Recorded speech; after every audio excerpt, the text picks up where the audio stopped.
Walk you through what we expect out of the lesson plan and the differentiation plan, which used to be called the MPI.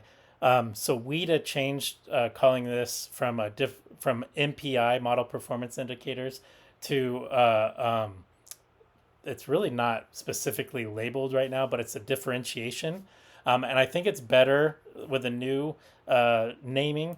But because some of you took classes when this was called MPI, I try to put both in the assignments so you can see both of the names.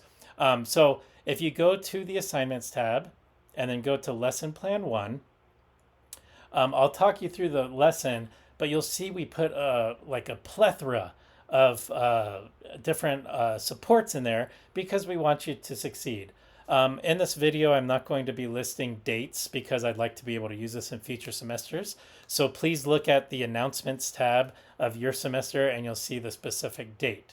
But as you look through this, we want this to be a very specified lesson in a content area. So that's math, science, English, social studies, PE, music, whatever content area you're placed in.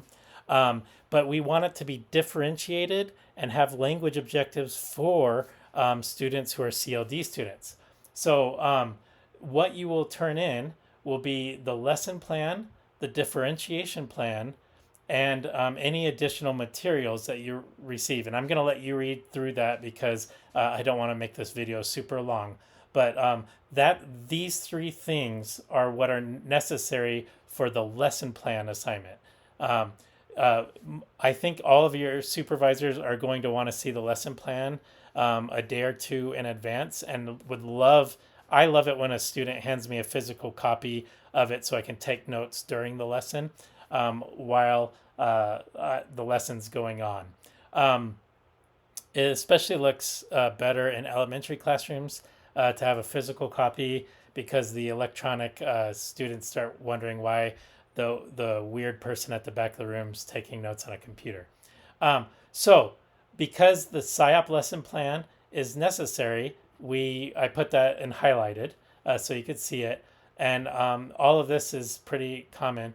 But what we are going to be specifically looking at is how you took the lesson plan for the content area, let's say math or science or social studies, how you take that content objectives and how you develop language objectives to match and meet these content objectives so your CLD students have the tools that they need to access the content objectives. I'm going to tell you right now that you will only have time in this approximately 40-minute lesson to focus on one language domain. You only be able to assess one language domain. So you only need one of these to be written out. Will all of those be present during your lesson? I'm sure they will, but you'll be assessing and creating an objective for listening or speaking or reading or writing. Here's where you list all the materials that you use, all the academic vocabulary that's new to the students. Here's some sentence frames, and then here are other CLD strategies that you'll use. And often this goes in the form of I do, and then we do, and then you do for the students.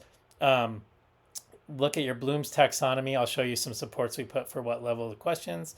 Will the students be grouped and how will they be grouped?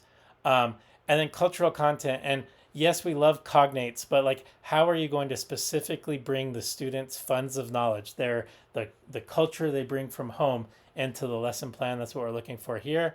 How are you going to build background both to previous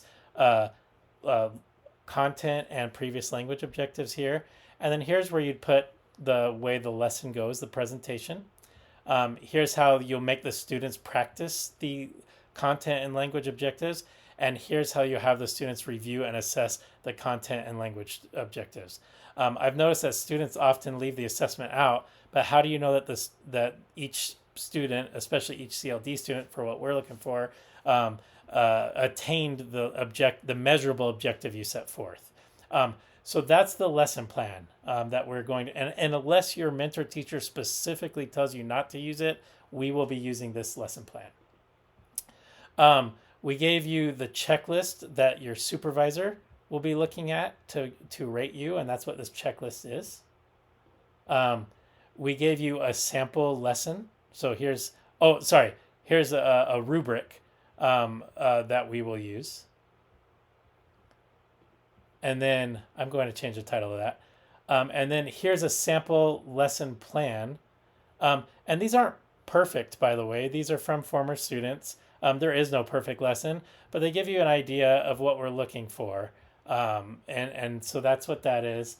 There's also, this is an example. So here's the differentiation form, or it used to be called the MPI. Here's what it looks at. Now, to be clear, you only need the levels of MPI of the CLD students in your class. So if you only have levels 2 and 3 CLD students in your class, you only need levels 2 and 3. What we are looking for is, are you able to differentiate the instruction based on the needs of your CLD students? And so I'm going to show you some supports I threw in there for this in a minute.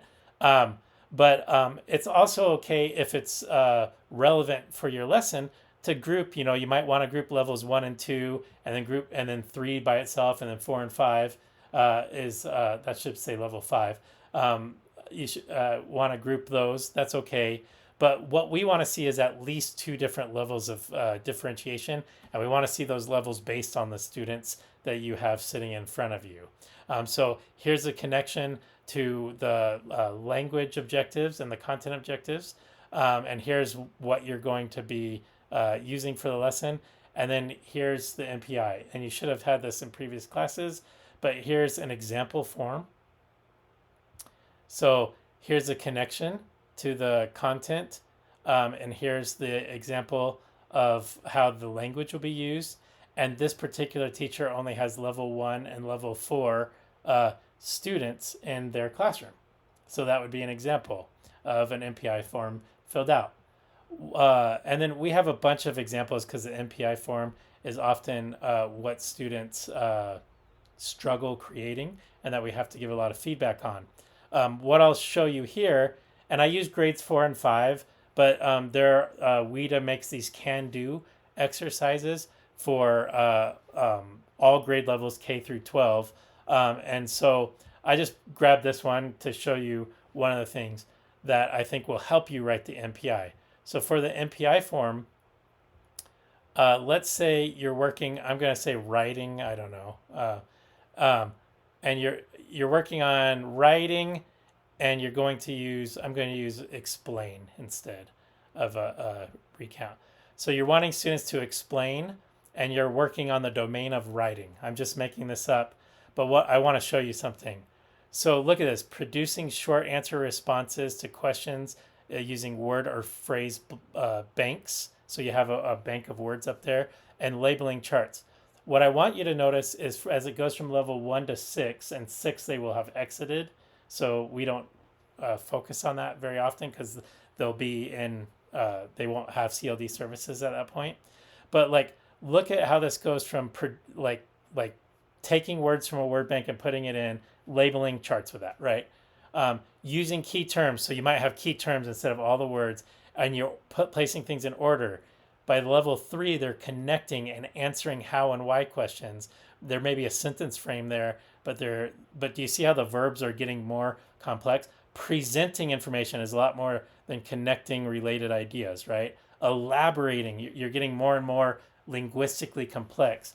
And so I use this can-do document for the appropriate grade level, the appropriate genre, and the appropriate domain to help me use the verbs I need to for the students that I'm teaching. The other thing I'll have you notice, as you're over here, you're kind of at the word level, the sentence level, and then we get to the discourse level as we get to 4 and 5. And we want to see that you understand, like students at levels 1 and 2 might only be filling in words, whereas students at level 3 with sentence frames will be doing sentences, and by levels 4 and 5, they're creating paragraphs and discourses over here. So notice the verbs used for the domain and genre that you're using.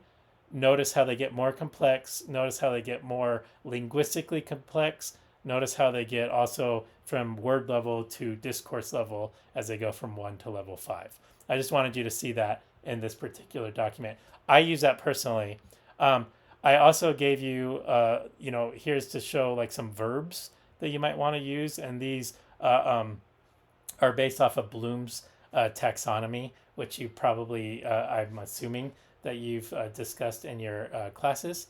And then here's a document that helps you create language functions and forms, meaning for your creating your language objectives.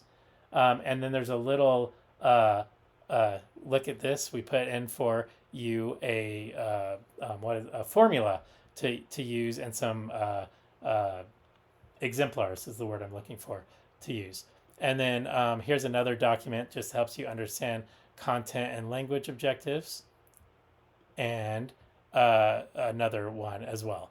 So I hope this doesn't overwhelm you. What you need to turn in is the template, and the template filled out for your particular students.